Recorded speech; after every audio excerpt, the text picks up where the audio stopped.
mais uma vez aqui nessa tribuna, em primeiro lugar, para fazer uma saudação à presidenta Dilma, pelo belo pronunciamento que ela fez ontem e as entrevistas que ela deu, tanto à imprensa do nosso país como à imprensa internacional. A presidenta Dilma, em sua primeira declaração pública após a ultrajante sessão da Câmara dos Deputados, mostrou-se, claro, indignada, mas bastante equilibrada e forte, portanto, disposta a continuar nessa batalha que, como ela lembrou, está apenas começando. Quero, portanto, reiterar aqui as palavras da presidenta de que ela, abre aspas, teve os sonhos e direitos torturados, fecha aspas, e está sendo agora vítima, abre aspas, do mais abominável crime, o de ser condenada injustamente, fecha aspas. Aliás, ontem conversava a senadora Ângela com a senadora Vanessa Graziotin, que lá esteve junto com a bancada do seu partido, no Palácio do Planalto, no encontro de solidariedade à presidenta Dilma, e ela dizia, de que encontrou a presidenta Dilma, claro, com sentimento de indignação, mas muito firme, com muita clareza do que está em jogo, dos desafios que ela está enfrentando, e eu não me surpreendo com isso, Dilma foi testada na luta, na maior das adversidades que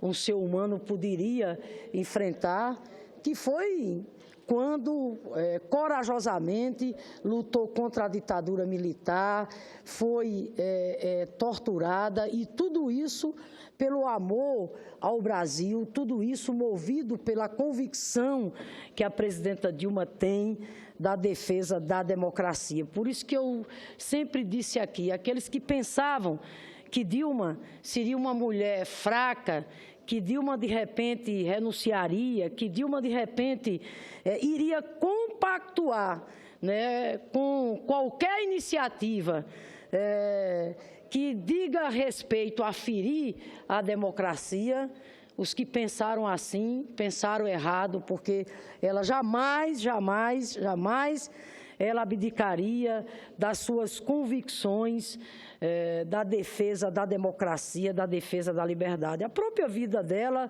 ilustra muito bem isso que eu estou falando. Claro que ela, como ser humano, ela deve estar, sem dúvida nenhuma, indignada, como nós todos estamos, porque o que está acontecendo é abominável, Que coisa feia quererem chegar à presidência da República rasgando a Constituição pela via do tapetão. Que coisa feia, que exemplo nós vamos deixar para gerações presentes e para gerações futuras.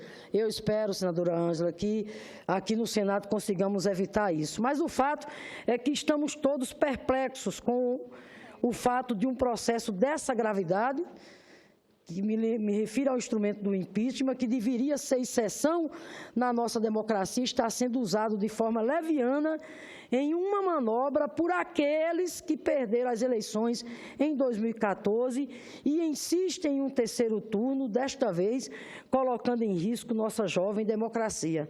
Aliás, senadora Ângela, os jornais trazem hoje uma matéria quando dizem que o senador Aécio Neves, derrotado nas urnas de 2014, que não teve a grandeza de respeitar o resultado das urnas, pois bem, os jornais dizem que ontem ele estava lá em São Paulo com o vice-presidente Michel Temer e com o senhor Armínio Braga, lá em São Paulo, estavam num restaurante lá em São Paulo, era um jantar, que eu poderia aqui chamar do clube da conspiração. Certamente o cardápio que foi servido ontem a Michel Temer, a Aécio Neves e Armínio Fraga, o cardápio foi todo recheado de conspiração e de trama, porque é disso que se trata.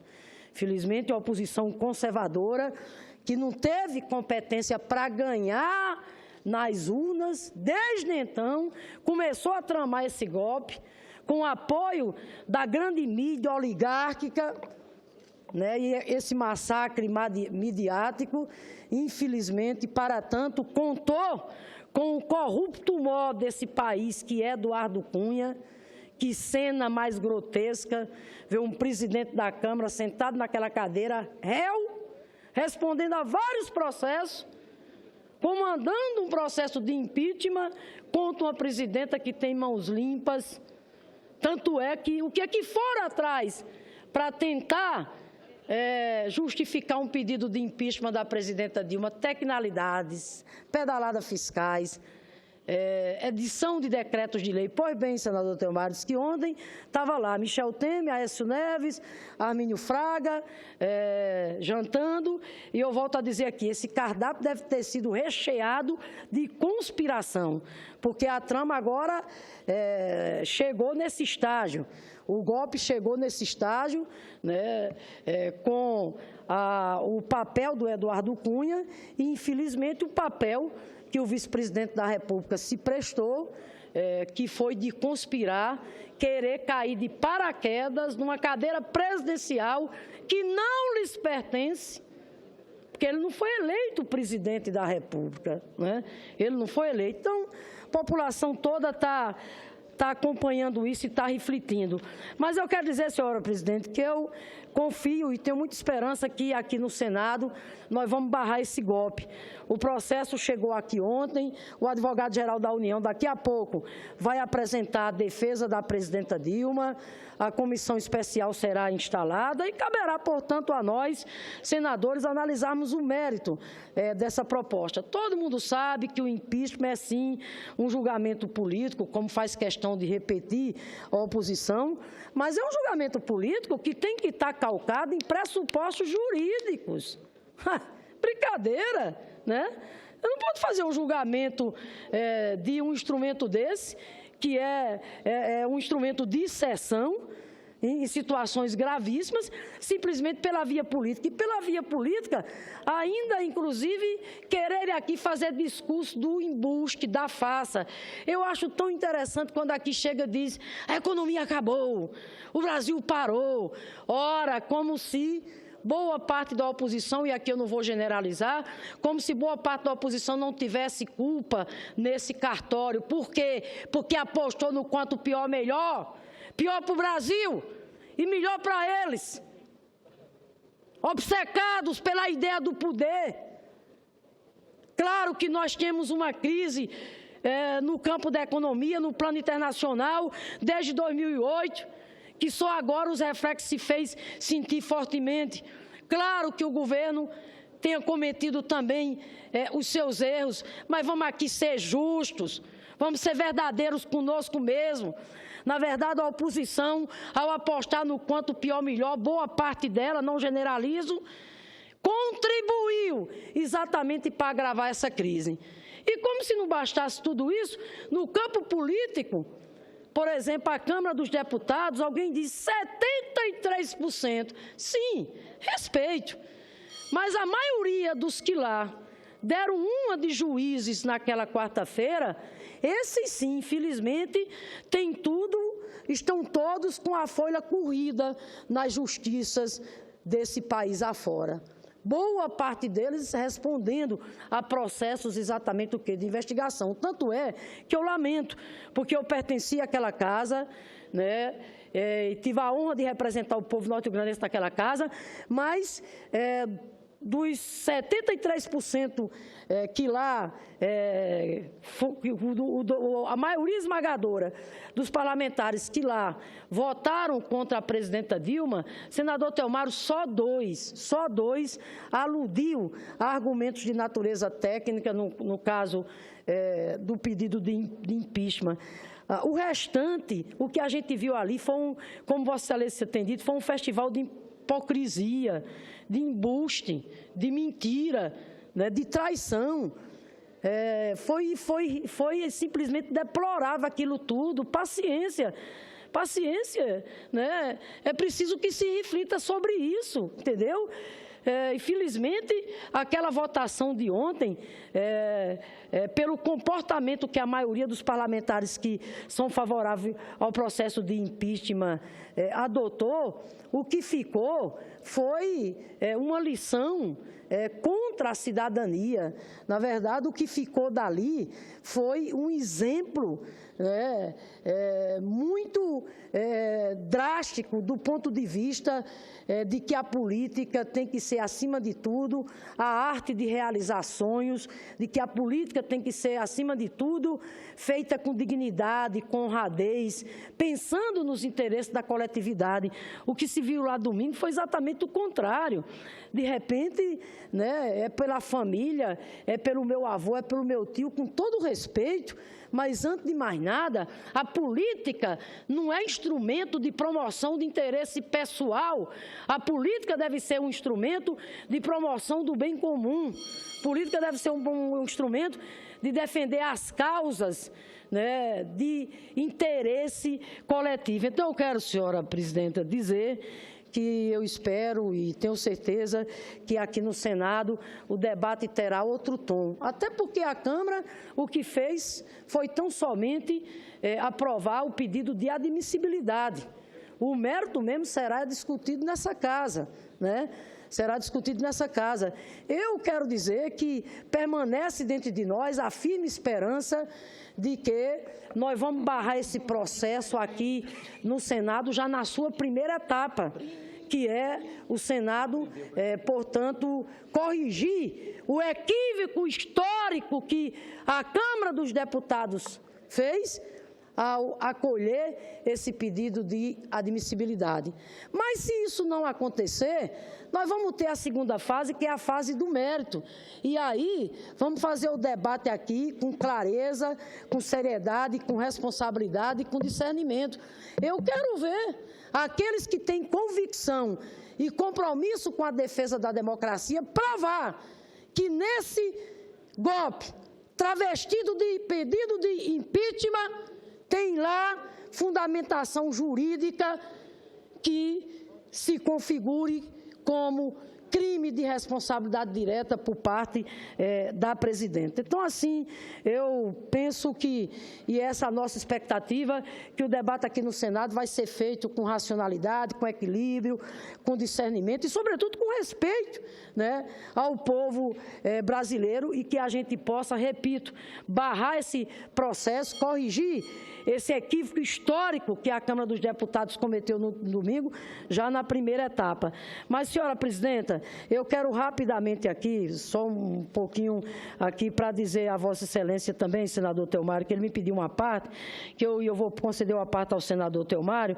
Eu queria, senador Theomário, só aqui fazer um destaque, que prestemos atenção ao editorial da Folha de São Paulo de hoje, quando, nesse editorial, a Folha de São Paulo, senador Theomário, simplesmente chama a atenção que, se o golpe for concretizado, para eles o impeachment, o senhor Michel Temer chegaria ao poder sem o crivo das urnas. Não sei o que estou dizendo, não, é a Folha de São Paulo. Volto a dizer, em editorial, na sua edição de hoje, coloca que se o pedido de impeachment for aceito, ele chegaria exatamente sem passar pela urna. Portanto, querendo sentar numa cadeira presidencial, repito, que não lhes pertence. E, ao chegar ao poder sem o crivo das urnas, diz a Folha de São Paulo, ele teria que tomar medidas duríssimas para garantir a estabilidade.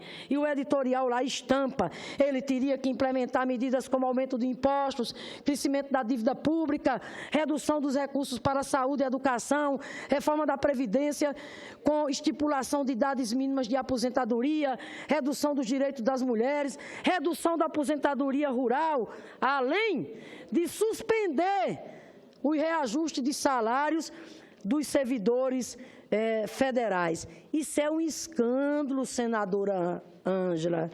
Você imagine, como já disse aqui em outras ocasiões o senador Lindenberg, um programa dessa natureza, com esse conteúdo explosivo, um programa que, na verdade, significa o maior desmonte da história, das conquistas e avanços da classe trabalhadora brasileira. Esse programa do Temer, Uma Ponte para o Futuro, que está hoje na Folha de São Paulo. E, pelo menos nesse aspecto, eu tenho aqui que reconhecer a coerência do editorial da Folha, quando ele diz que ele chegaria ao poder não pela via da urna, e somente chegando ao poder pelo tapetão é que eles ousariam implementar um programa dessa natureza, a Ponte para o Futuro, que seria a maior traição do ponto de vista da história de lutas, conquistas e avanços da classe trabalhadora. Avanços esses que vêm desde a época de Vargas, passou pela Constituição Cidadã e as eras Lula e Dilma. Olha só, eu vou repetir só um pouquinho, senadora Ângela, o que é que está na editorial da Folha de São Paulo hoje, que está lá cobrando o programa de Temer, que ele já divulgou. Por exemplo, suspender o reajuste dos servidores, estipular a idade mínima para aposentadoria, por exemplo, desvincular o reajuste dos benefícios previdenciários, por exemplo, reduzir a aposentadoria rural, por exemplo, desvincular as receitas para áreas essenciais do ponto de vista de políticas públicas para a população, principalmente para a população mais sofrida, que são exatamente as áreas de educação e de saúde. Então, senhor presidente, senhora presidente, por essas razões que nós temos muita convicção de que a resistência democrática não só permanece, como vai se ampliar cada vez mais, e para que possamos exatamente barrar, repito, né, esse golpe contra a democracia e contra os direitos sociais, os avanços e as conquistas do povo brasileiro. Eu vou terminar concedendo a parte ao senador Theomar, senadora Ângela, em seguida concluo imediatamente. Senadora Fábio, primeiro, muito obrigado pelo à parte, mas eu queria só mostrar para Vossa Excelência, ou contribuir com Vossa Excelência, em algumas informações. Um deputado do PMDB do meu estado, ex-deputado do PMDB do meu estado, deputado Hélio, disse o seguinte: você sabe por que eu votei não ao impeachment? Porque ali estava votando as pedaladas. E o TCU pediu créditos suplementares para ele, que combinava nas pedaladas. Olha a ironia do destino. O próprio TCU, que fala em pedaladas, foi beneficiado por esses créditos. O próprio TCU solicitou. Olha, e a hora que ele solicita, não é pecado. Na hora que ele recebe, o outro recebe, é o pecado, é o erro. Olha, essa fala do deputado Ed é muito interessante. E ele diz mais: como que eu vou responsabilizar só a presidente Dilma? Eu fui do PMDB, deputado de 2 legislaturas, e sei o quanto que o PMDB estava incluído nesse processo de governabilidade. Quando a senhora fala que o Temer vai chegar ao poder por vias indiretas, não. Poderá chegar à presidência por uma conspiração, mas poder sempre teve. Sim. E poderes, muitos poderes.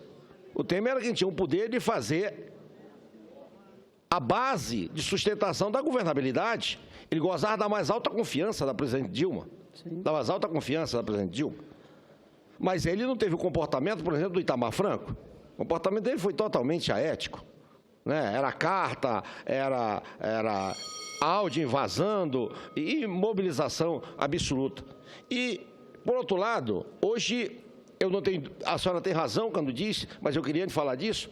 Hoje, o senador Otto disse o seguinte, que a razão da maioria desses que estão hoje envolvidos em ato de corrupção ter abraçado o Temer é porque eles esperam um indulto muito forte para salvar suas peles. Então, votaram pensando em salvar suas peles. Eu espero que a Justiça não permita essa barbaridade. Mas, concluindo, eu não tenho nenhuma dúvida que aqui nessa casa esse processo vai ser observado à luz do ordenamento jurídico. Aqui, com certeza, ninguém vai ver esses shows, esse carnaval de hipocrisia. Você vai ver senadores centrados, com responsabilidade de dar uma resposta a esse país, observando à luz do ordenamento jurídico se realmente houve o crime de responsabilidade ou não houve, porque essa é a grande questão. Então, eu acredito, pelo que eu conheço, a grande maioria absoluta dessa casa são pessoas que têm compromisso com o seu Estado, compromisso com o Brasil, homens preparados, de presidente, ministro, governadores, deputados, enfim. Eles, naturalmente, fará nessa casa um juízo à luz do ordenamento. Não tenho nem dúvida disso. Obrigado. Agradeço a parte de Vossa Excelência e, sem dúvida nenhuma, senador Theomar, o mundo inteiro está de olho no que está acontecendo no Brasil.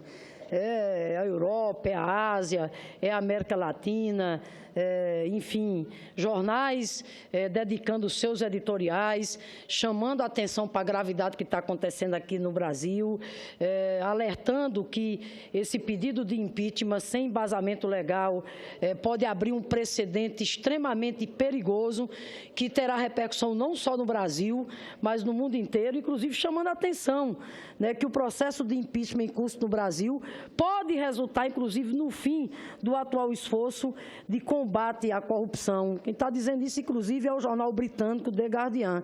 Então, senadora Ângela, concluo aqui agradecendo a generosidade de Vossa Excelência, dizendo que hoje, às 18 horas, nós estaremos lá com a presidenta Dilma, vamos levar o abraço à presidenta Dilma, vamos levar flores para ela, para dizer que nós não estamos desanimadas, muito pelo contrário, né, continuamos cada vez mais resistindo bravamente com a convicção de que nós vamos conseguir barrar esse golpe travestido de impeachment que querem perpetrar contra ela. E as mobilizações sociais continuam. Hoje mesmo, aqui às 17 horas, nós vamos ter o Comitê Pró-Democracia a ser instalado aqui no Senado. Enfim, reuniões e mais reuniões, a Frente Brasil Popular, as demais instituições que continuam mobilizadas com esse sentimento de lutar cada vez mais em defesa da democracia. E lutar em defesa da democracia nesse momento é pedir respeito ao mandato da presidenta Dilma, é pedir o respeito à legalidade democrática. Nós não vamos aceitar de maneira nenhuma nenhum governo que não passe pelo crivo das urnas.